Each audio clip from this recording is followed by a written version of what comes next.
Radio.ie hosts the Irish History Show podcast because history matters. Radio turns 100 years young this year. Radio's history is powered by Radio Archives. For radio archiving solutions from people passionate about radio, visit radio.ie.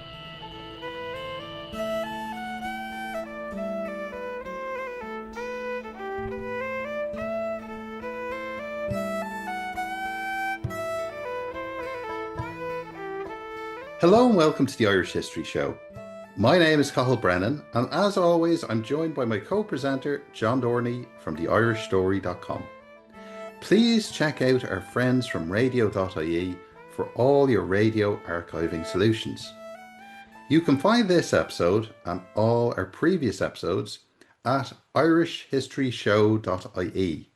You can follow us on Twitter at irishhistorypod or on Facebook, facebook.com/The Irish History Show. And if you get a chance, please rate and review the show on iTunes, Spotify, or wherever you get your podcasts. It genuinely really does help us. And if you hear an episode you like, please share it on your social media. Now, we are very, very grateful for all the support we receive from you, the listeners, and we really, really appreciate all the comments that you leave on social media and on the different podcast platforms. John has set up a Patreon for the Irish History Show and the Irish Story, and if you would consider supporting the show, there is a link in the show notes. And thank you very, very much to everyone who has contributed already. Now, on this episode, we are returning to the Fenians. Last week, we did an episode on the beginnings of the Fenians and up to the 1867 rebellion. And we are going to rejoin our part two here now of the Fenians, just at the end of the 1867 rebellion, John. We discussed the Manchester martyrs at the end of the last episode. I think we're going to move on now to the Clerkenwell explosion. Yes, so a couple of things to say about this. First of all, not that many people are killed as a result of the 1867 rebellion, but lots of people are imprisoned, like thousands, and several hundred of them are transported to Australia to penal servitude, etc. Some of the prisoners are kept in London at the Clerkenwell prison. Now, the Fenians have a big thing about rescuing prisoners. So, as we saw, the Manchester martyrs emerged from an attempt to rescue two leaders, Kelly and Deasy, who were on their way to trial in Manchester. They also tried to rescue prisoners in Ireland and, as we'll see, we'll talk about later, even as far afield as Australia. But in Clerkenwell, there's a load of Fenian prisoners imprisoned there, and the Fenians attempt to blow them out. So they use dynamite and they attempt to blow in the wall of Clerkenwell prison in East London. It's a densely packed working class area. The Fenians use too much dynamite and there's a very large explosion. And it not only blows down the wall, although it doesn't free the prisoners, it damages many of the tenements in the area. 12 people are killed, hundreds of people are injured. It's a big outrage at the time. It's one of the things that the incoming Prime Minister, Gladstone, said made him focus on the Irish question, the loss of life in the Clerkenwell explosion. Now, a couple of things to say about this, because it prefigures some of what Fenianism is going to do over the next 20 or 30 years.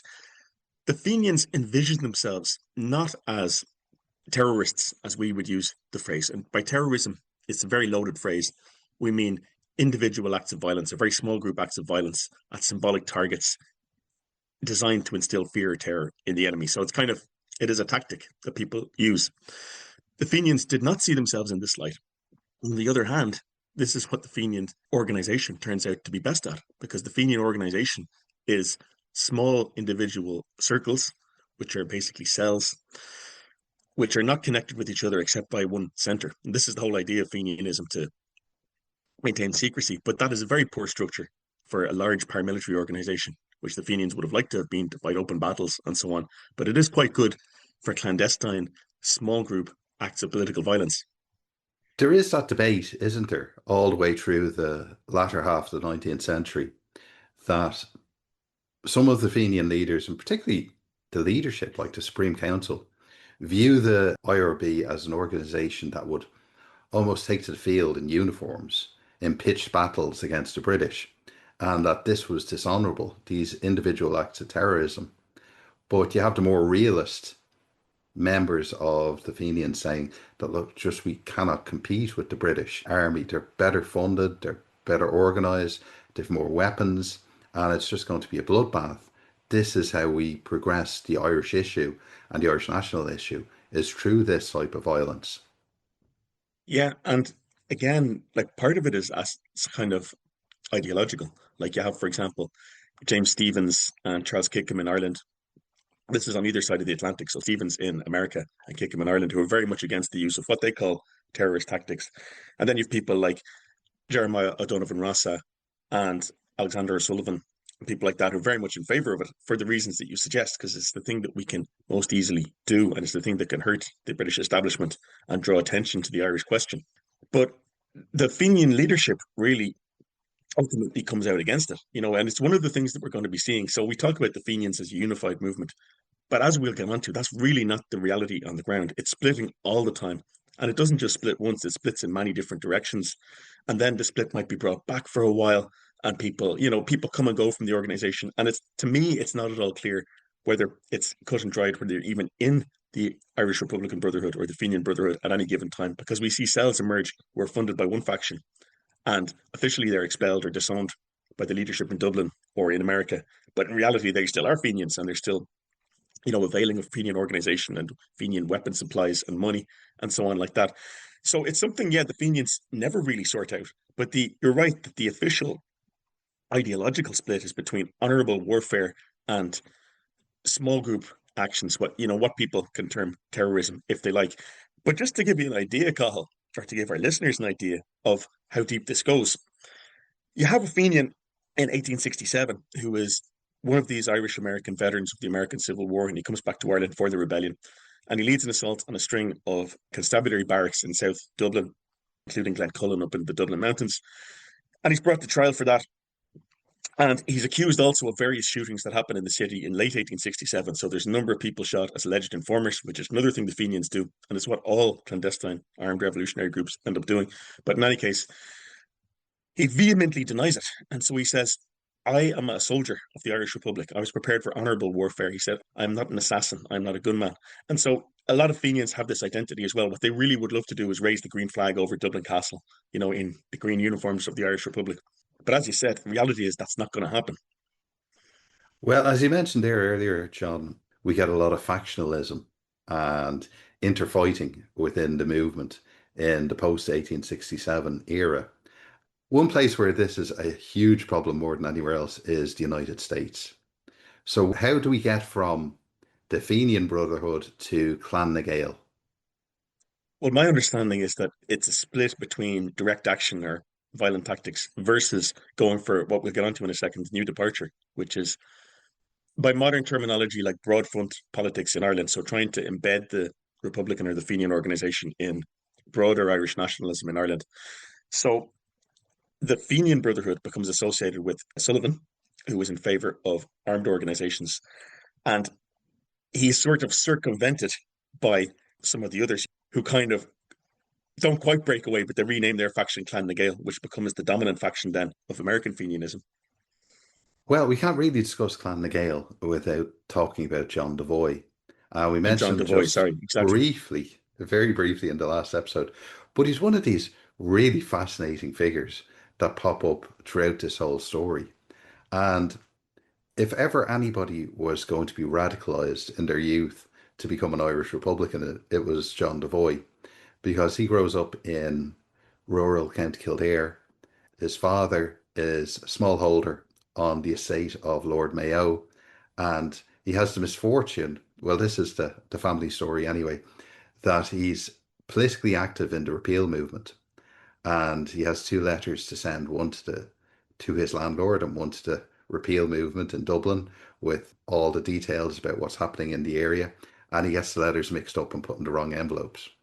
Now, whatever the truth about this, it seems to be a combination of the famine and also his political activities in Kildare, which ends up that he gets evicted from his holdings and the family moved to Dublin.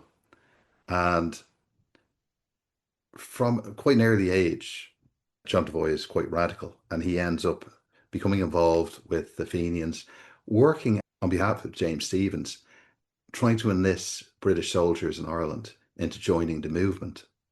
And he ends up spending many years in prison, also ends up joining the Foreign Legion at one stage, the French Foreign Legion. And I think that's a whole other area that's worth looking into as well, is these memoirs of Irish prisoners who had spent time in British jails in the mid to late 19th century, because he writes about his experiences. And we also have Michael Davitt is the classic Leaves from a Prison Diary. But this is a very, very brutal regime for Irish political prisoners. The prisons are usually silent, there's no talking, there's hard labour, solitary confinement, very poor diets, very poor conditions. Many people's health is broken, both mentally and physically. Now, after his 5 years in prison, Devoy ends up going to America then and becoming involved in the American wing of the movement. But it is interesting thinking about how much these activists had to sacrifice, particularly the ones who went to prison. So it was either prison or, exile, or sometimes both. Yeah, I mean, just on a tangent there, or in keeping with what you're saying, I suppose, first of all, being in jail is a rite of passage for a Fenian. So there, not that many of them are killed, so some of them are executed, as we spoke about. But most of them do time in jail. And as you say, it's you're generally arrested without a trial. There are cases where people are convicted with juries, but generally arrested under a coercion act. You're put into prison, especially in England, in very, very difficult conditions. So you're isolated, you have solitary confinement, you're not allowed to speak.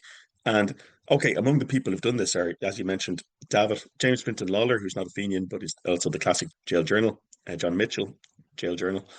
You have O'Donovan Rossa, you have Tom Clark, you have many people. And another little tangent here, in keeping with what you're saying, is a lot of them, particularly the rural Fenians, have the same early life story.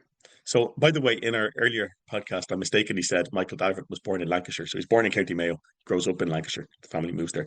But Davitt's family is evicted from their holding in the famine or post-famine period. So brutally evicted, and the house is burned down, which is what happens when you're evicted. The same is true of O'Donovan Rossa, and the same is true of John Devoy, as you say. So it's a common pattern. The famine and the post-famine period, the experience of eviction at the hands of the landlord, but also of state forces, so of the police and of the military who would escort the bailiffs, is a common thing among Fenians. But Pavel, maybe you could fill us in a bit more about the formal split, if there was one, between Clan na Gael and the Fenian Brotherhood in the United States. Well, when you're reading about that period, the 1870s in American Fenianism and American Republicanism, there are a lot of different tangents. There's a lot of different splits and also reasons for splits, because it's not just the fact that this is an organization aimed at revolution in Ireland. It's also an organization that's heavily involved in the Irish American political community in all these major cities, where Irish Americans are now running the political machines in these cities. So areas like New York, Boston, Chicago, Philadelphia, the Irish American democratic machine is running them, but also there's one eye to events in Ireland, but also one eye to American events too. So as we were discussing the last time, the attacks on Canada as well, like there's certain aspects of the Irish American Republicans that are quite in favor of this. Other ones are thinking at the same time, how does this affect our political power in America? And would there be a crackdown from the federal government over this? Now, I know at one stage, the relationship between, on the one hand, the likes of John Devoy, and on the other, people like Boland and Alexander Sullivan, it's so contentious that they're carrying around arms because they believe that the other side will assassinate them. And it's leading to people being killed in places like Chicago. And I think it's really the pressure from Ireland and the movement in Ireland for the American wing of the Republican movement to reform and put these issues in the past that really spurs the unity again in Irish America in the Republican circles. But that's something that we see time and time again. Even in the revolutionary period in the early 20th century, we can see that the disputes between Judge Cohalan and John Devoy and Eamon de Valera and the activists in America who've spent decades and decades and decades involved in the Irish struggle are thinking, who are these new leaders in Ireland? Even though the Irish leaders are at the coalface of things, they believe they're the people who have been funding and organizing for this moment for years, so can't be readily put aside. One of the things that we should talk about is, although there are so many prisoners now in Irish and British prisons for their activities in 1867, there also is a groundswell of sympathy and different organizations involved in seeking clemency for the prisoners. Yeah, so one of the features of the Fenian movement, which you'll see again later in Irish history, is there's a much broader sympathy in the aftermath of the rebellion for the families of and the dependents of the people who were imprisoned and for the prisoners themselves. So again, not that many people killed, lots of people imprisoned, often on very flimsy charges, quite a few of them transported to Australia. So you have a big amnesty campaign afterwards, interestingly, led by a guy called Isaac Butt. Now, Isaac Butt was originally a Protestant and a conservative, which in 19th century terms means like a unionist in later terms. Butt is the leader of the Amnesty Campaign on the idea that the Fenians have been too harshly treated with, and as we discussed, their conditions are very harsh in prison. So there's massive rallies around the country for amnesty for prisoners. And interestingly, in Dublin, there's a big rally in the Phoenix Park in 1870, and there's many thousands of people attend, and there's a big riot with the police. And afterwards, Gladstone, the new prime minister, gave instructions that they weren't to interfere anymore with rallies. So it does show like the broad sympathy there was for the amnesty movement. Now, the interesting thing about Isaac Butt as well, and this will link up with the Fenians' trajectory, is Isaac Butt is also the founder of the Home Rule movement in the early 1870s. That's right, John. And we can really see the two organizations sometimes pulling apart, sometimes growing together. But that it really is the story of Irish nationalism in the late 19th century. The relationship between the constitutional and the radical or revolutionary wings of Irish nationalism. Yeah, there's a lot of very interesting things about this. So some of them, they chime a lot with what we know of later Irish history, but some of them are specifically 19th century. First of all, home rule is a new concept, right? Home rule is not repeal. So Daniel O'Connell wanted repeal of the Union, which means Ireland would be a separate kingdom from Britain. And home rule is less than that. Now, as the Fenians understand it, it's federalism. As Isaac Butt understand it, and Isaac Butt, first of all, calls it the Home Government Association. So something more like local government. But the Fenians come to it in disillusion, looking for new ways to forward after the failed rebellion of 1867. And the amnesty campaign shows that there's a lot of support there, latent support for them. And as early as 1873, it's suggested that they should link up with Isaac Butt and the Home Rule people. Now, they're not doing it as an end in itself. They don't really see Home Rule as a viable source of Irish independence, but it's for building a mass movement. So 1867 is the use of vanguard political violence. So a sealed organization doing its own thing. And this is what's later in the 20th century termed the broad front approach. So you get as many people in from as many disparate organizations united around their minimum demands. Now, of course, the Fenians being the Fenians, there's lots of disagreement about this. There's lots of excommunicating people for not being pure enough, for going for something less than an Irish Republic. And you're going to see that again and again. But the movement as a whole takes a gamble on this in 1879 in a thing called the New Departure. Well, this is what I find very interesting about the 19th century is that there's very much distinctions between tactics and strategy. And you don't have the same type of shibboleths that you do in 20th century Irish republicanism, where you couldn't countenance sitting in the British Parliament, for example, or, engaging with the constitutional status quo at that time. Whereas some people move back and forth between being very radical and being more conciliatory or more pragmatic, maybe would be a better way of looking at it. What advances the Irish national ideal at this particular moment? Is it engaging in constitutionalism? Is it making use of the land movement? And the whole time there are people who are very pure in their thinking who refuse to get involved in this at the same time. Yeah, although you get the germ of all kinds of later Irish Republican thinking around this time. For example, O'Donovan Rossa is elected as an MP in Ireland from jail, right? And then he's disqualified as an MP because he's a treason felon. And so it's effectively abstentionism. And some people in the Fenians do argue you should never sit in the British Parliament and nothing can ever be achieved there. And other people argue differently. And some Fenians become MPs and then end up leaving the Fenians. And some of them go in a very different direction, as we'll talk about. But what I'd suggest is that the difference between the Fenians and 20th century Irish republicanism is that the Fenians are, I hate to say, so undisciplined. They don't have a firm grasp of their members. They're constantly arguing about things. And when they argue, one group will split off but not entirely leave the organization. But the new departure is something decided at the top of the organization. So there's a meeting in Paris of both the Irish and the American leadership of the Fenian movement. And they actually meet with Parnell, who is the incoming leader of the Home Rule movement. We'll get on to Parnell in a second. But they meet with Parnell secretly as well. And they decide they're going to put the weight of the movement behind two things, behind land agitation, which is emerging in Ireland. So they say, we want security of tenure, which is something that's very appropriate given the background of many Fenians. And we want landholding in future based on present proprietorship. But we are doing this, and also, sorry, we're also putting our weight behind the demand for home rule in the short term as a means of winning the great mass of people over to the national idea as they understood it. So it's always disputed, arising out of this meeting, like people like Michael Davitt are there, Devoy and Stevens are there, I think. Charles Kickham, the Irish leader, is actually in theory against it, but kind of gets overruled. But there's always been controversy over exactly what's agreed with Parnell. So did Parnell agree to go along with his goal was an Irish Republic as well? It's never been exactly clear. And that's why there's a big ambiguity about this alliance between the Home Rule, the Land League, and the Fenians in the 1880s.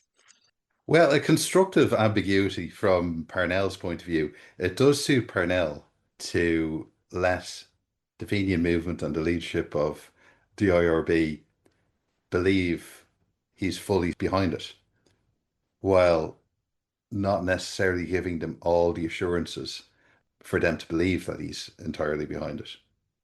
That's right. And the other thing is, like, tactically, it suits Parnell in his dealings with the British. Because if you look at this, and something we should discuss as well, Fenian violence of the 1860s and early 1870s actually does move the British government. So Gladstone, the incoming Liberal Prime Minister, first of all, amnesties the Fenian prisoners. It passes the first Land Act in 1870. Now, it's very ineffective, but it's designed to make it more difficult to evict tenants, basically, in Ireland. He disestablishes the Church of Ireland, something we discussed on a previous podcast, Cathal. And so Fenian violence as a threat is tactically useful, and Parnell knows this. As we discussed again in the previous podcast, Fenian violence is not only political violence as normally understood, it's also agrarian. It's also attacks on landlords and their property, agents, land grabbers, etc., etc. This is a big aid to Parnell, although he would never say it publicly, he would never endorse it publicly, but it's a big aid to Parnell and Davitt and the Land League in their agrarian agitation. So Parnell uses the ambiguity, as you say, very cleverly. On the one hand, he tends to denounce violence in public. On the other hand, he will say to tenants, hold on to your holdings by any means necessary, kind of thing. And this is the Fenians. The Fenians will provide the muscle. As we'll discuss, it's very fissiparous muscle. It's different things in different places, but it is a major factor in the Home Rule movement and the Land League. It's the whole idea of, as you were saying there earlier, about like a vanguard of a small amount of political radicals being involved in violence. This is mass community action all throughout the whole country. So things like isolating and boycotting land grabbers and people who associate with the police, boycotting the police, not refusing to serve them in your shops, refusing to have any dealings with land agents, Gombean men, all these different people. It really does have a very powerful impact on the land war. Yeah, we should pause for a second and explain to listeners who don't know what the land war was. So it's not really a war, that's just a kind of term for it. The land war is the result of a crisis in Ireland in 1879 because two things are happening. There are two very poor harvests in a row, and the prices for agricultural produce has gone down as a result of the opening up of the American West, basically. So farmers are left with two problems. They don't have much in the way of foods. The potato is still the staple crop for food for Irish farmers. But secondly, the money they're taking in is going down and many of them can't pay the rent. And what does this hold out the prospect of? A, famine. So there is some species of famine in the west of Ireland in 1879, 1880. But secondly, the prospect of mass evictions, just like happened in the famine. So Michael Davitt who is a Fenian, helps to organise the Land League. Parnell adopts it as part of the embryonic Home Rule movement. And it's a period of mass agitation. So Parnell famously says to the tenants, as I just said, hold on to your holdings, don't let yourself be evicted this time. They use the tactic, as you say, Cathal, of the boycott, but also kind of clandestine violence. And it is also, though, and this is, I think this is very important in understanding the land war. The land war is a nationalist mobilization, right? People can sometimes be confused, including myself, about why it is that an agricultural issue or rural issue becomes a national issue. It was always perceived in this way. So the landlords are portrayed, and to an extent, are portrayed anyway as an alien class. They're the garrison of British rule in Ireland. They're the mainstay of British rule in Ireland, which historically was true. The land is being returned to the people of Ireland as true proprietors. So this is absolutely in line with the Fenian ideology in of 1867. It's interesting to see Parnell take it on, because Parnell is a landlord. He's also a Protestant, although half American. But in urban areas, though, it's clearly understood that the land war is a national question. So in Dublin, for example, you have a big rally again in the Phoenix Park, which is where they seem to have held rallies at the time, and up to 30,000 people go and they listen to Michael Davitt and others, and a Dublin Fenian called Brennan speak about how this is a national question. It's restoring the land of Ireland to the people of Ireland. And interestingly, Brennan, who in common with Davitt is something of a socialist, addresses the crowds, and the crowds are typically trade unionists. So the trade unions marched through Dublin and supported this. And he said the poverty of the workers in Dublin has the same cause as the poverty of the farmers and the labourers in rural areas, and that's parasitic wealth. You can argue about the economics of that, but that's the ideology, and that's what people believe. So the idea, again, of an Irish Republic based on universal suffrage will be able to give a better life, basically, to people, is one of the key things as well, why people understand this to be a national question and not just like a sectional one. When you're criticizing or fighting against the landlord class in Ireland, it's not purely an issue of land and evictions, but when you're attacking their role in the state, it's not a hypothetical issue, because these people are the magistrates also, they're the justices of the peace. We don't have proper democratically elected local governments. We don't have county councils as we understand them back then. This is well before the 1898 Local Government Act. So if you are a rural dweller, your landlord is not just the person who has the power to evict you, to put up your rent. He's also the person who has the power to have you arrested. He'll most likely be the judge who will imprison you at the local assizes when they meet up. So it's almost designed for the land war. Yeah. And I want to talk a little bit about, Fenian agrarian violence in this period. And we have a very interesting study that came out recently by a scholar called Lawrence Geary. And he studied a particular Fenian group in Cork, in northwest Cork, around Mill Street. Now, the group we know about because it called itself the Royal Irish Republic. Okay, now this is probably an indication that there's a lack of political education among Fenians on the ground. We know so much about it because one of them turned informer, Daniel Connell, and he told the authorities all about it, even drew sketches of what the Fenian uniforms looked like and Fenian plans and so on. But what does Fenian agrarian violence during the land war look like? First of all, it's raids on the homes of the gentry for arms. And this is a constant throughout the 19th and 20th century of Irish agrarian disturbances. Who has the arms? The gentry have the arms. So you raid their houses and you take the weapons. What are the weapons used for? Not generally confrontations with the police or the military, because they're very well armed and there's lots of them. They're generally used for enforcing conformity within your own community. So the community is boycotting people who grab land, who take land of an evicted person. They're boycotting people who pay the rent when it's agreed that it should be lower, or they're paying a new rent that's higher, etc., like that. So rural violence, like especially lethal violence, is generally about enforcing community, enforcing the communal pressure, because the real weapon of the land war is moral force, but the violence comes in in scaring landlords from using more violent methods themselves, or the police or the military much more rarely, but really it's used for enforcing conformity. And it's why some people really don't like them and why some people will turn informer as well. Now, this man, Connell, this is also very interesting, and it's not what you'd expect. The Fenian cadres in the local area, first of all, they're clearly IRB members because they're taking the Republican oath. I swear an oath to the Irish Republic virtually established. So it's the IRB oath. On the other hand, there's some confusion. As I said, Connell calls it the Royal Irish Republic, which is kind of a contradiction in terms. And he talks about how their ultimate goal is an Irish Republic and so on. But Connell is not a farmer, right? He comes from the town of Mill Street, and if memory serves me correctly, he's an apprentice baker. And a lot of the Fenian cadres are like this. They're just like in the bigger towns like Dublin and Cork. They're skilled labour. I find this really interesting. So, and again, it shows how the land war is not just about the farmers, it's broader than that. And it's about breaking the stranglehold of the landlord class or the gentry over the country, just as you were explaining, Carl. Well, one of the issues that we can see as well is that you mentioned earlier that the threat of Republican violence is almost as powerful as the actual violence itself.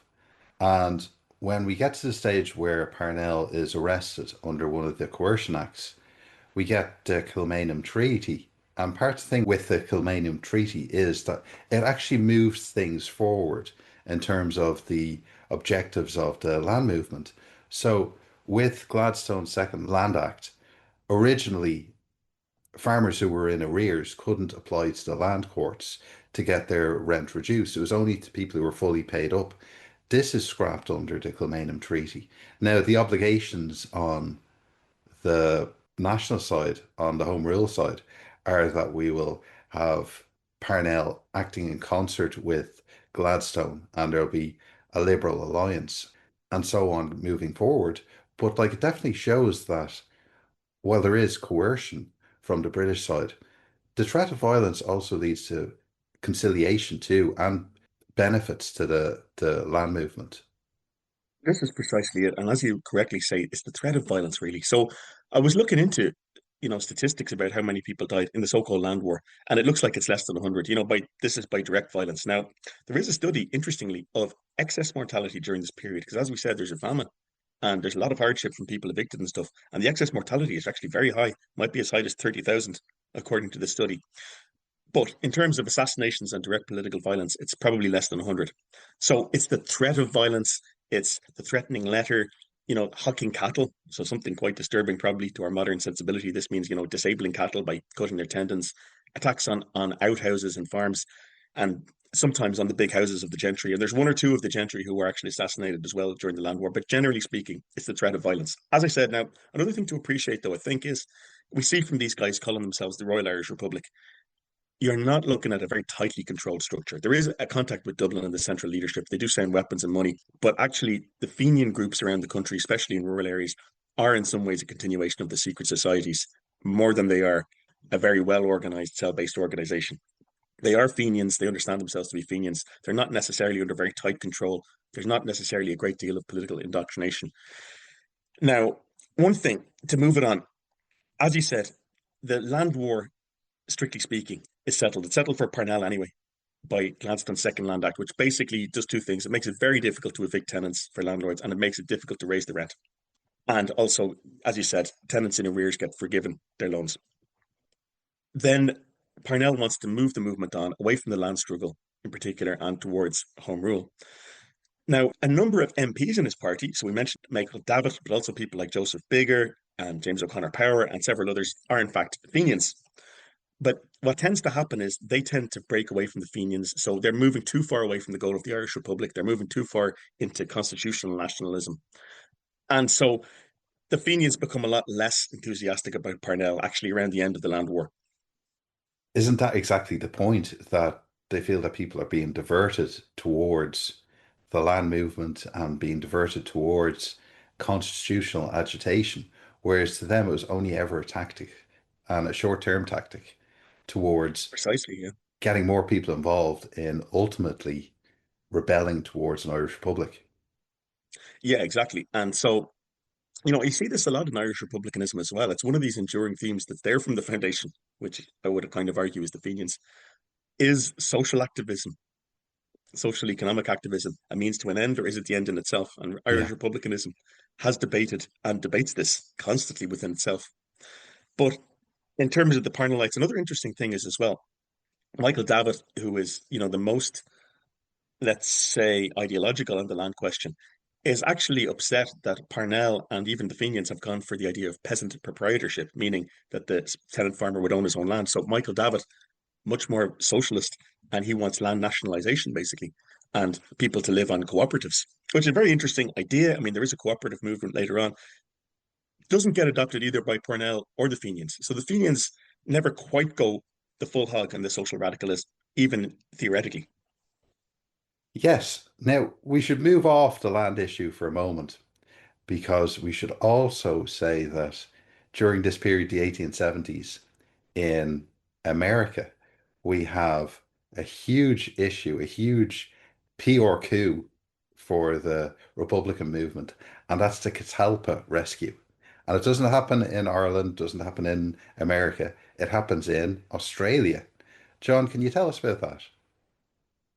So essentially, the Catalpa rescue is the kind of thing the Fenians specialize in a way, which is a stunt involving, a small group of well-organized people. They're not really that great, as we talked about it, kind of military organization.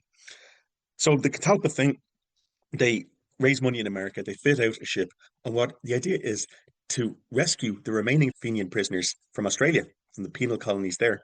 Now, it turns out there aren't actually that many prisoners left, there's only six, but the Fenian prisoners are successfully picked up in a whaleboat off the coast of Australia and taken to America. And it's a massive PR coup, and it probably emboldens the Fenians for what we'll talk about next, which is the use of small group violence, particularly in Britain itself, but also in Ireland.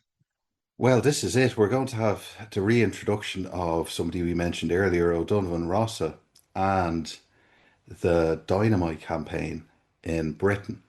And this is very controversial, not just in Ireland, not just in Britain, but also within the Republican movement itself.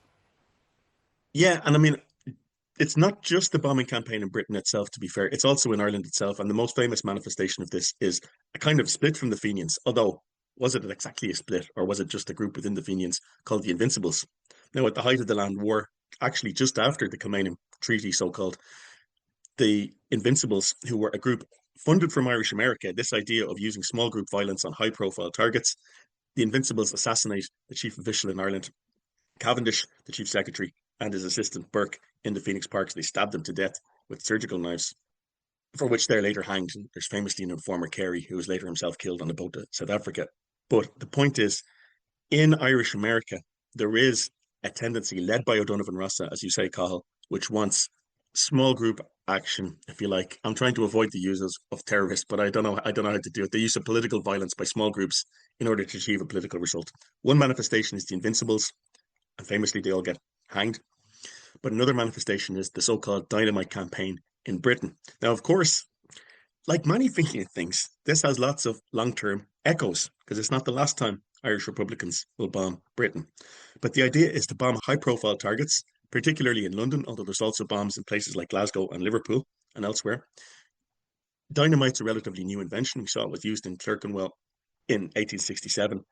But they attempt to bomb things like the Tower of London, the British Parliament, the Palace, Buckingham Palace, and so on. It doesn't kill that many people. As far as I can tell, it only kills one person, an unfortunate bystander, and a couple of Fenians who get blown up. In fact, one of the authors of The New Departure is killed trying to plant a bomb on London Bridge. But it goes on for, I think, 4 or 5 years, Carl. Yes, and this is the thing that was noticed as well during the provisional IRA campaign, that the threat of violence is almost as damaging and debilitating to the state as the actual violence. So the fear that a bomb could go off in the subway or the tubes in London, you don't have to do it more than once, or you just have to threaten to do it, then it has to be evacuated.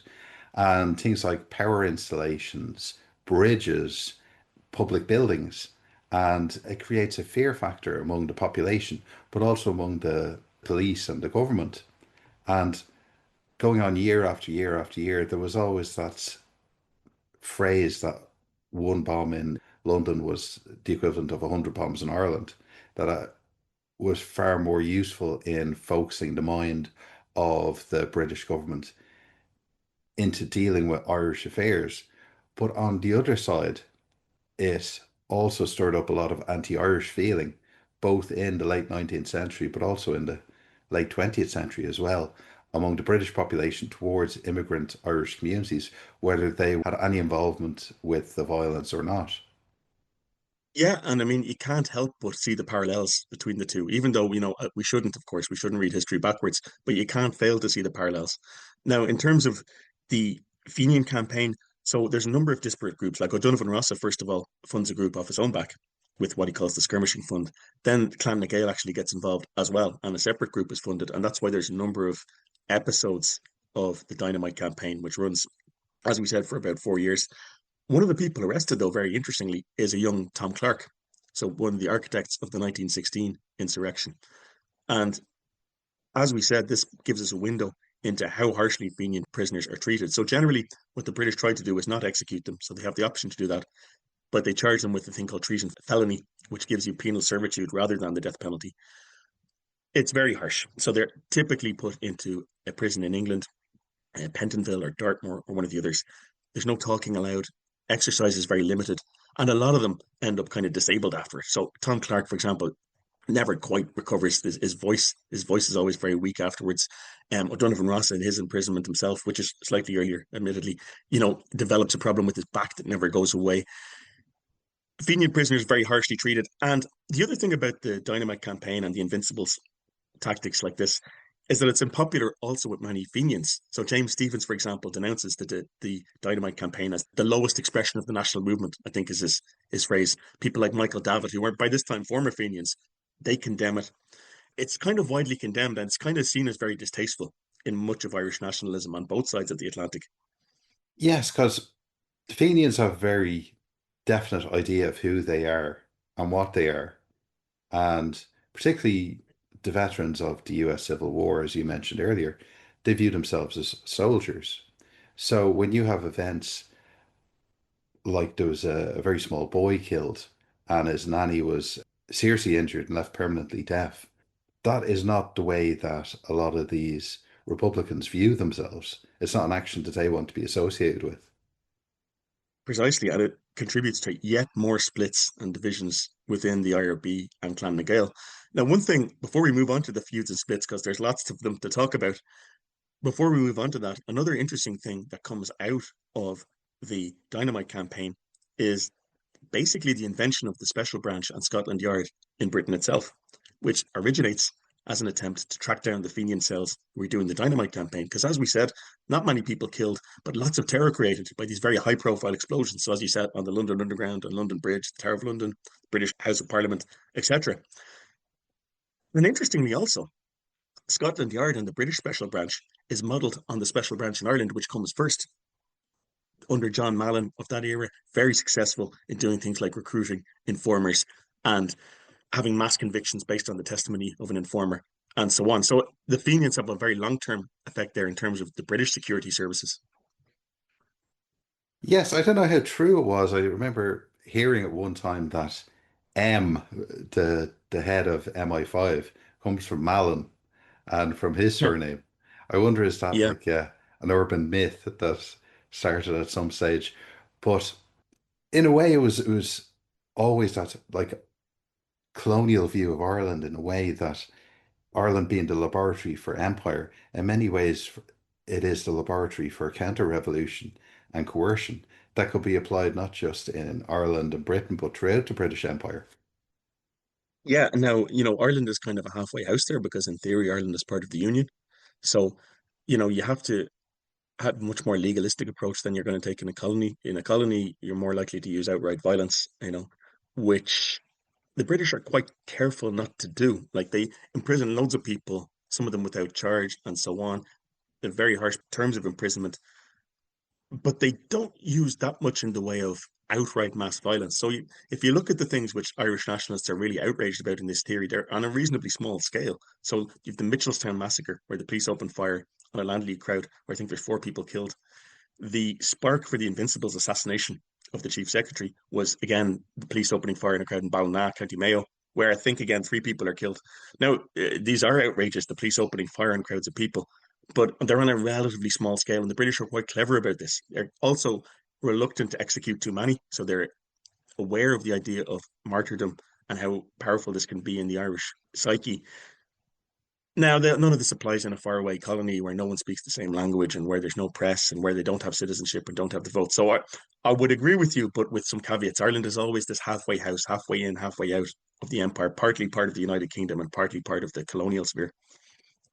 Now, John, you mentioned there, and we've already dealt with some of them, the issue of splits within the Republican movement and the contentiousness of this campaign in the early 1880s. Does that lead to more splits? Yeah.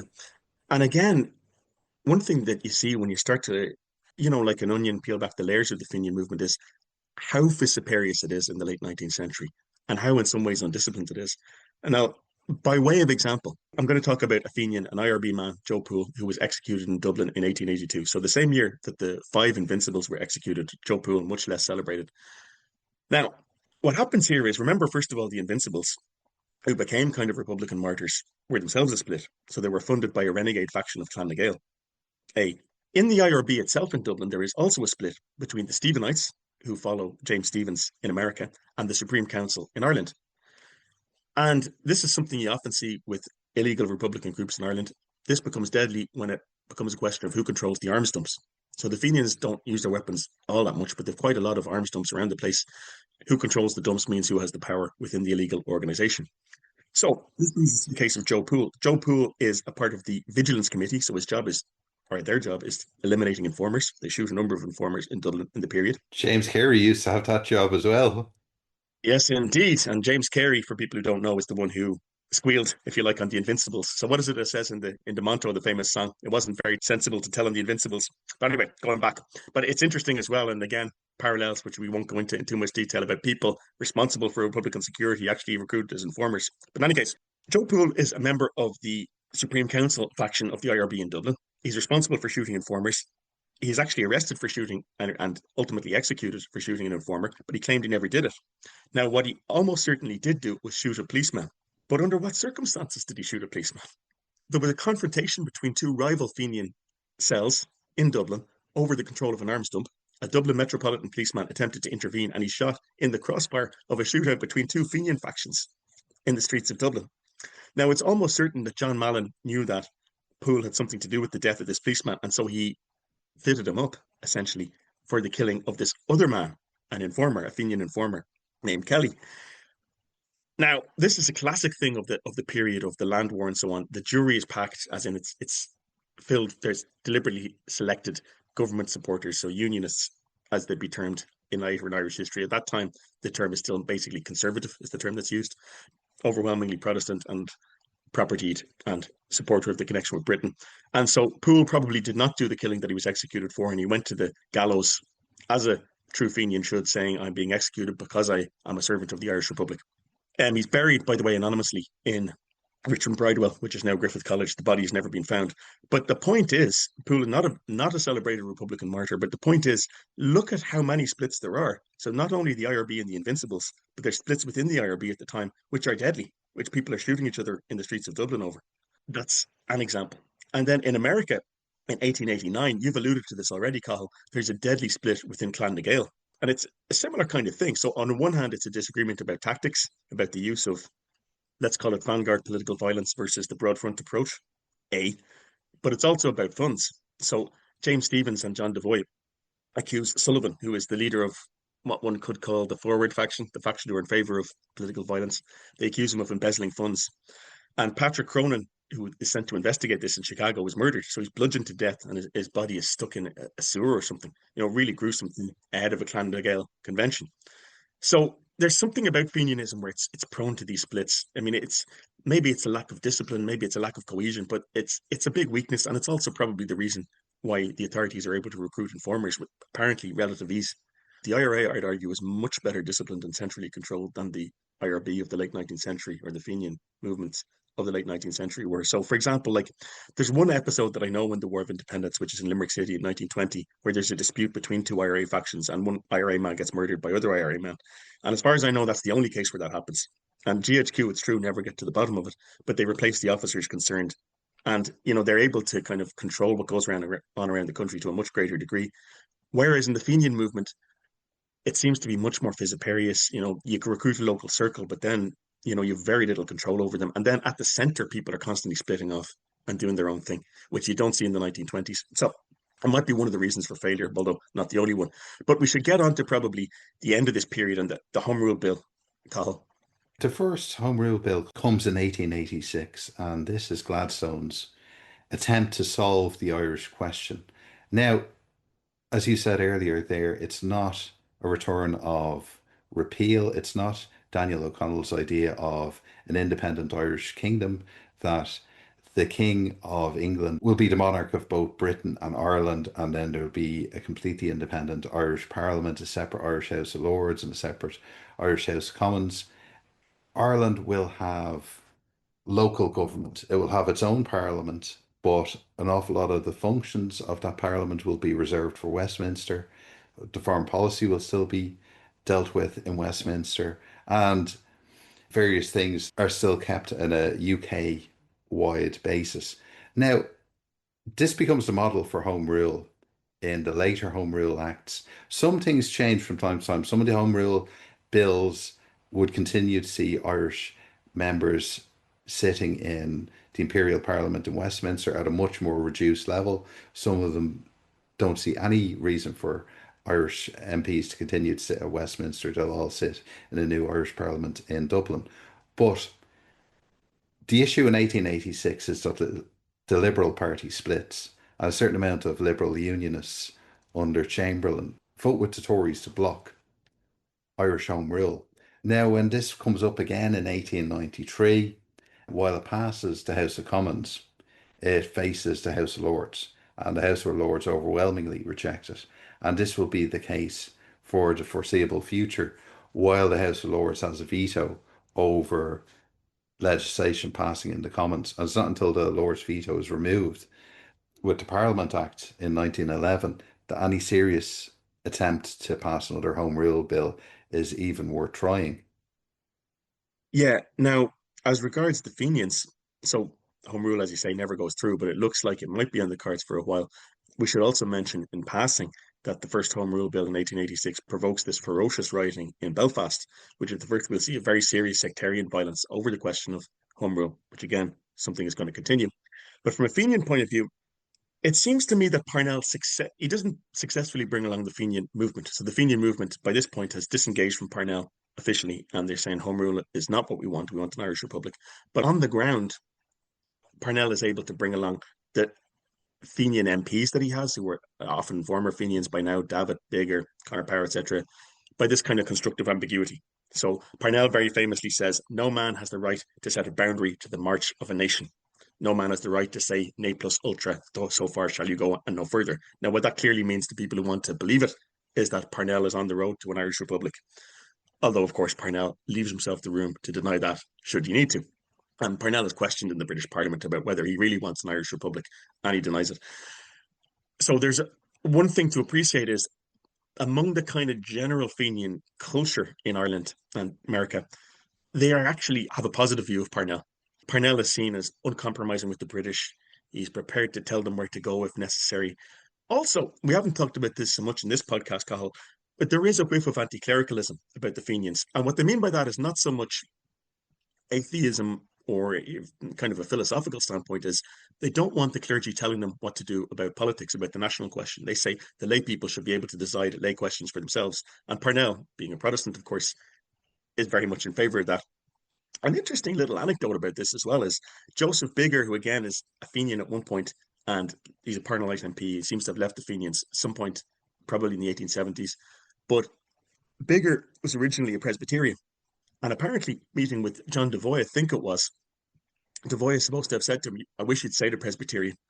And he said, because Bigger had converted to Catholicism, and Yeah. Bigger's kind of taken aback by this.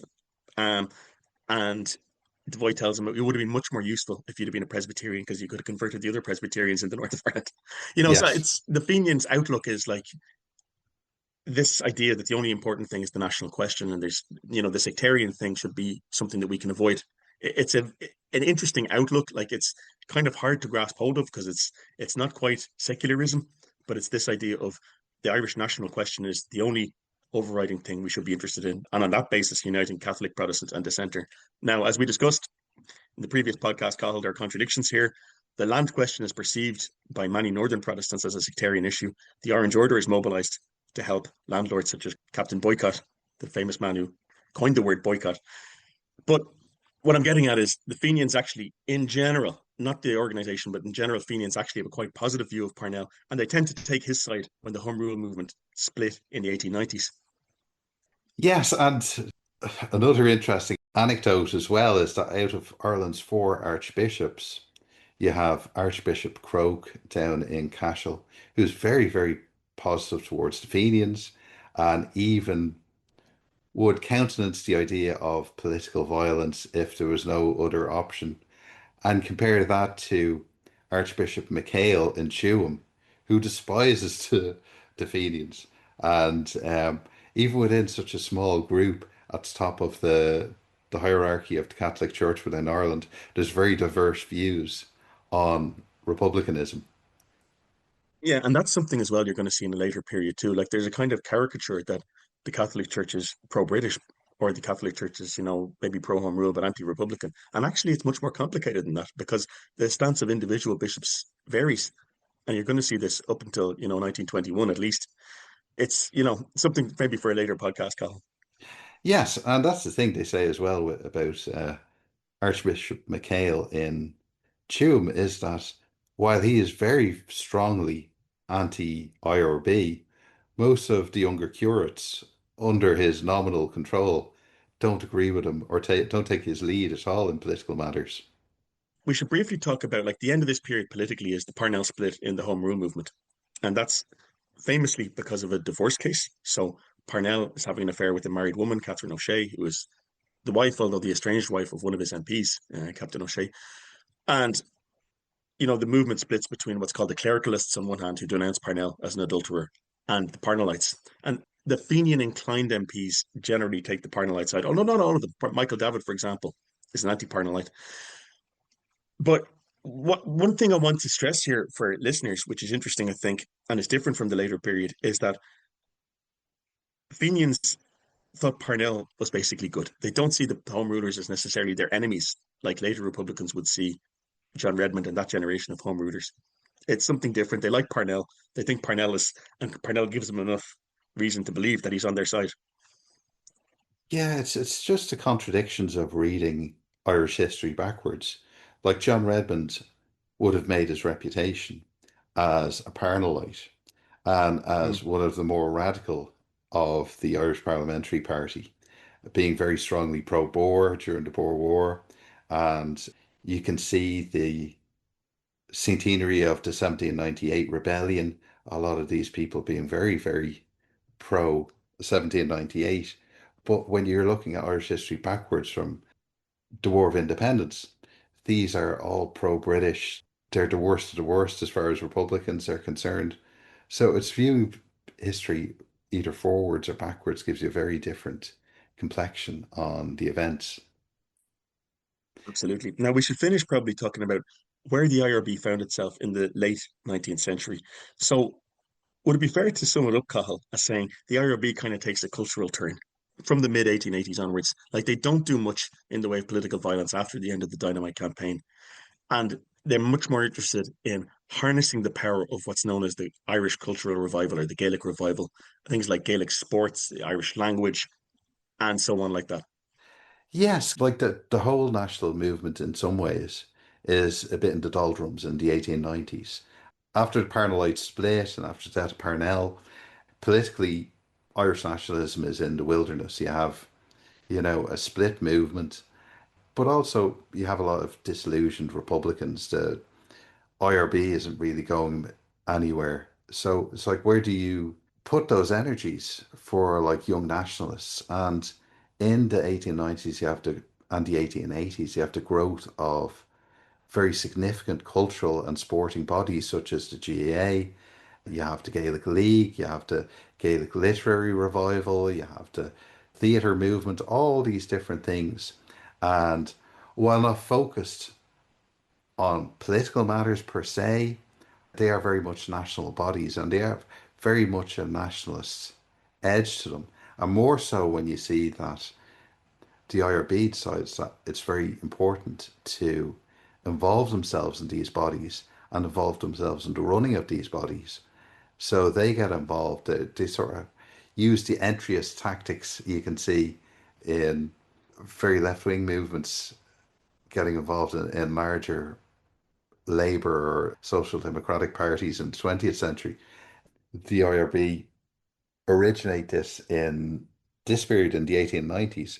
So you can see that the Gaelic League, originally founded by Douglas Hyde as just a language body, a language revival body, has a very definite political edge in the early 20th century. And similarly, groups like the GAA become very important bodies during the War of Independence, produce a Well, lot of and the even before that, leadership. though. Yeah, Yeah, and I mean, a lot of the cohort who took part in the Easter Rising and the War of Independence, especially the ones who were recruited before the First World War, yeah, I mean, I would say probably the majority of them are recruited via the Gaelic League or the GAA. And you see this all the time, in the witness statements that we have, the Oral History Project. And a good example, for example, is Ernest Blythe. Ernest Blythe goes on to be a Republican hate figure eventually himself, but he is an Irish Republicanism of the pre-war period. And he's recruited via a GAA club by Sean O'Casey, the famous writer. And interestingly, they have a discussion about what the IRB is, and Ernest Blythe seems to think it doesn't exist anymore. Now, this is just the pre-Home Rule period of the early 1900s. So we see in one way that the organization has fallen into the doldrums. It's no longer the big force that it was back in the 1860s or early 1880s. But on the other hand, it's very influential via, as you say, these entryist tactics of its presence in larger organizations. Interestingly, also, Ernest Blythe says to Sean O'Casey, apparently, I don't want any involvement in assassinations like the Invincibles. That's dishonorable. And Sean O'Casey says, no, no, don't worry. We'll be going for open warfare this time. So it's the same old thing. But another interesting thing, though, is the GAA, I would probably argue, is the most important of these organizations. Well, the Gaelic League also very important, but the GAA transforms itself into a mass sporting organization. Most people who join the GAA, of course, are there for for sport rather than politics. But the GAA, under IRB influence, actually has some quite extreme resolutions. So the thing of banning foreign games and banning attending foreign games, and also banning members of the Crown Forces from joining the GAA, things that are not repealed till much later, much later in the yeah. GAA's history. And these are unquestionably IRB initiatives. Yes, like we can see with Thomas Clark's return to Ireland in the early 20th century, you could see probably from his viewpoint, it's about recruiting a new generation of Republicans because most people involved in the 19th century, they're very old now. They've been through the prison system, they've been through the disappointments. But now in this period that you start to see the recruitment of people like Sean McDermott. I don't know if you would agree that it's really with the likes of Dennis McCullough in 1915 that the organization really starts to, as a military body, really starts to flex its muscles again. As a military body, maybe, yeah. I mean, you're looking at the Home Rule crisis, though, which we should probably leave for another day, the Yeah. 1912 to 14 Home Rule crisis, where I think the IRB kind of reemerges as a military body because of the volunteers. But again, it's this tactic, not the original Fenian tactic, but the entryist tactic where they get Yes. involved in the volunteers and their own, if you'll forgive the negative connotations, they're almost like a parasite taking over the host, which I think is what happens. But in the late 19th century, they're a little bit in the doldrums, but on the other hand, it's these presence in the wider movement of cultural Irish nationalism, the Gaelic Renaissance, whatever term you want to use, Gaelic sports, that gives the IRB its enduring influence. But there's one final thing, Cathal, which we should discuss before bringing the 19th century to a close, and that is the role of commemorations at the very end of the 19th century, particularly 1798, as a means of keeping the Republican tradition going. Yes, very important. We can see that things like commemorations, things like amnesty campaigns, all these types of things that draw in a wider cohort of people, even if they're just passive in terms of attendees at meetings or, you know, people lining the routes of funeral demonstrations, it does show that there is still sympathy for the movement. There is still sympathy for republicanism. And it's a way of getting people involved in committees and commemoration committees. It's a way of bringing back those ideals from 1798 once again. You know, when you get to a later period, you're looking at John O'Leary as these ideal with W.B. Yeats's poems and like the ideal Republicans, the men who never sold out, and and so on, you know. Yeah, I mean, the thing about 1898 as a commemoration, which I find very interesting, is it's the repackaging of the history, for a new generation. And we saw this also in 2016, about 1916. So, as we discussed at the start of our previous podcast call, I mean, the actual 1798 rebellion was in truth a bit of a fiasco. So, you have separate rebellions that go off at different times. You have a bloodbath, but you actually don't get anywhere. It's predominantly led by Protestants, Protestant intelligentsia, we might call it. Now, 1898 is an entirely different context. So, the Catholics of Ireland are in a much stronger position. So they've attained full citizenship on the same terms as Protestants. They're now controlling much of local government after the 1895 Act. So, for the kind of home rule tradition, and even the Catholic Church adopts 1798 in 1898, and they play up the Catholic priests Mm. who were involved in 1798, but who were condemned by the Catholic hierarchy at the time. But they're national heroes, Father Murphy and Wexford, and so on. So, the IRB's role is to advertise their importance as the true Republican heirs of 1798, and they talk about how these constitutional nationalists and these clericalists and so on, they're falsely claiming this mantle, whereas it really belongs to us. So one of the things that John O'Leary actually does, John O'Leary, the veteran Fenian leader at the time, is puts all of his energies into putting up a statue of Wolfe Tone, which I don't think they ever quite managed to do. So today there's one in Stephen's Green in Dublin. I don't think the Fenians ever quite manage it, but they put a lot of energy into it. But they do manage to popularize the idea of 1798. Maybe not its more sophisticated ideas of Enlightenment republicanism, but certainly the idea of the legitimacy of the use of force to get an independent Irish republic. And the one final thing, which probably brings us into the next generation of Fenian activists, is the anti-Boer War agitation at the very end of the 19th century. So the Boer War breaks out in 1899. We had an episode on the Boer War, Cathal, with Spencer Jones. Very interesting. Everyone should give it a listen. Irish Republicans identify with the Boer republics in South Africa. A contingent of Fenian orientated people go and actually fight for the Boers, led by John McBride. But in Ireland itself, it's one of the first open demonstrations in that era, specifically decrying the British connection. James Connolly is involved as a young man as well. He throws a coffin into the River Liffey saying, "This is the British Empire, to hell with the British Empire." Maud Gonne, who was associated with the Fenian movement at the time, heavily involved. Being able to openly demonstrate on the streets in support of the Boers but against the British Empire is actually very important to a generation of Irish Republicans. And again, educating a new generation in Irish Republicanism. Absolutely, John. And you can see as time goes on, this becomes a forerunner for like the Irish neutrality groups at the start of the First World War, that this idea of public meetings, that you can organize against a British war in Dublin and get large crowds and get large support as well. Now, I want to finish though with something that's been proposed by, among others, Owen McGee. So Owen McGee has written a history of the IRB, and he suggested that the IRB by this time, by the early 20th century, is something new. It's a cultural nationalist organization, and it's shed its social radicalism, which is what defined it at its birth. Would you have any view on that, Carl, that it's Irish republicanism by the 20th century is something new? It's a form of romantic nationalism. It isn't what it was, a form of populist social radicalism like it was in the late 19th century. I don't know if that's necessarily true because even during the War of Independence, we can see that issues to do with, land, issues to do with labor issues are still driving forces for many of the people involved. All types of political action are in the context of the period in which they're happening. So there's very definite context in 1848 coming out of the famine. There's very definite context in the late 1860s in terms of what's going on in Ireland at the time, but also in terms of the events happening in America with the American Civil War. The land war is also heavily influencing the type of Republican action that's happening and the involvement of the Fenian movement.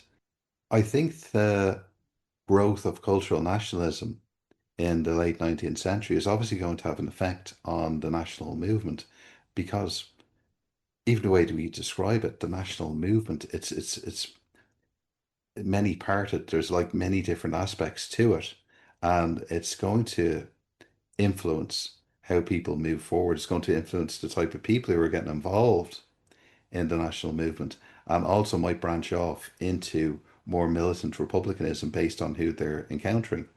So you do tend to get perhaps people who are getting involved in the Gaelic League and the different more cultural aspects of the national movement who might be coming from a more middle class background than, say, the type of Fenians you would have had involved in the 1860s and the 1870s, who are, as you mentioned earlier, urban working class people who are interested in labour and trade union issues, but also people who are part of that rural agitation coming from more secret societies background. So the times have to influence the type of people who are getting involved. Yeah, I'd agree with that. And I mean, I have a couple of things to add to it as well. So I think that there is, a new romantic nationalist ideology to some extent. So, I mean, the original Fenians do talk about, even the adoption of the term the Fenians is, of course, a reference to ancient Irish history and Hmm. the Fenian cycle. They don't really talk about restoring the Irish language in 1867 and so on. So that's possibly a new thing.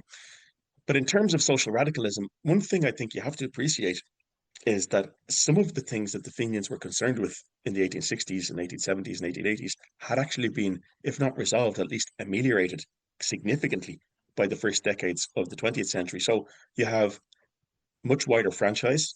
You still don't have universal suffrage, that doesn't come till 1918, but you have the secret ballot. So you can't be intimidated by your landlord anymore. And this is a massive effect that comes in the 1870s. You have the Land Acts. So first of all, we talked about Gladstone's Land Acts, which made it difficult to evict people. But then you have the Wyndham Acts in the early 20th century, where tenants get the opportunity to purchase their land. So this is a massive thing. Ireland has changed. Ireland is changing by the 20th century. So that's one reason. But the other thing I'd say is that, and this is in agreement with what you're saying, Carl, is that the other things don't go away. You do also see Fenians and former Fenians involved in the new social movements. So modern Irish trade unionism, founded in the early 20th century by people like Jim Larkin and James Connolly. And one of the stalwarts of the Transport Union, the Irish Transport and General Workers Union in Dublin, is a Fenian P.T. Daly, so a long-standing Fenian going back to the mid-19th century. So you see there's strong continuities between them. And secondly, one thing that emerges in the revolutionary period in 1916 and stuff like that, or just the period prior to the Easter Rising, is that Fenian circles, particularly in rural Ireland, are still engaged in rural agitation. So they're still engaged in what they call the land for the people. It's still a core Fenian goal, a Fenian message. And what they mean by this point is more that the land shouldn't be used for cattle. Even if the people are Irish nationalists of some sort, it should be fairly divided among the people and it should have a living for people so they wouldn't have to emigrate. That's still a central Fenian goal, by 1916. So yes, Fenianism changes. There's also far fewer Fenians by this point. So it's much more of a secret organization and much less of the broad organization. But as you say, some of this is because Irish society changes around it and the Fenians adapt to it. And conversely as well, like we haven't mentioned it, but Charles Kickham and his novels, particularly Knock na Gao, there was an element of that romantic nationalism pre the 1890s. And this type of romantic view of rural Ireland and the rural peasantry. But it's hard to imagine when you read the way people talk about these things now of how important these novels were in shaping people's views of the land issue and nationalism and how important they were to the nationalists of the early 20th century. And these are all predating the 1890s and the late 1880s. So while the cultural movement does have a major effect in the late 19th century, influencing the revolutionaries of the early 20th century, it didn't spring out of nowhere. Yeah, it has its roots. And another thing, again, which goes to the idea that, Irish society is changing as well, is in the 1860s, it isn't as clear that the Irish language is in such steep decline as it Yeah. was. So the advance of education, the education system plus emigration, which emigration probably being the bigger factor, is causing many people in previously Irish speaking zones to abandon the language, by the late 19th century. And so that also has an effect. So the cultural turn in Irish nationalism is also a response to the fact that Irish culture appears to be dying. So this again is like objective over subjective factors, to use Yes, the kind of Marxist terminology. But yeah, I think we might leave it there, Cathal, and maybe somewhere down the line, a third episode on Fenianism in its final act in the Irish I think Revolution. so. I think so.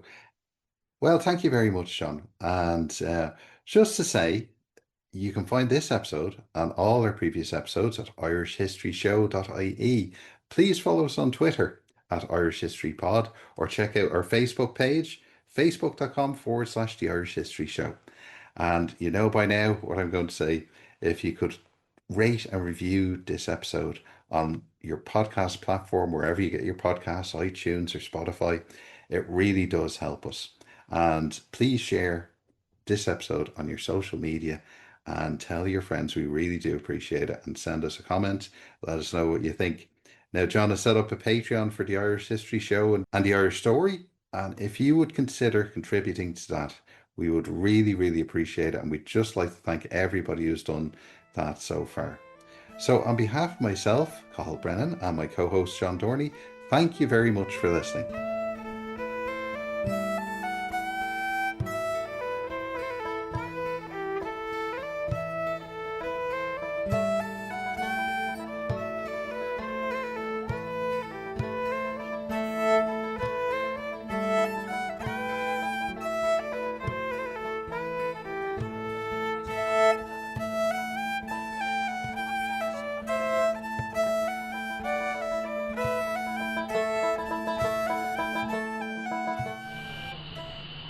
Radio.ie hosts the Irish History Show podcast because history matters.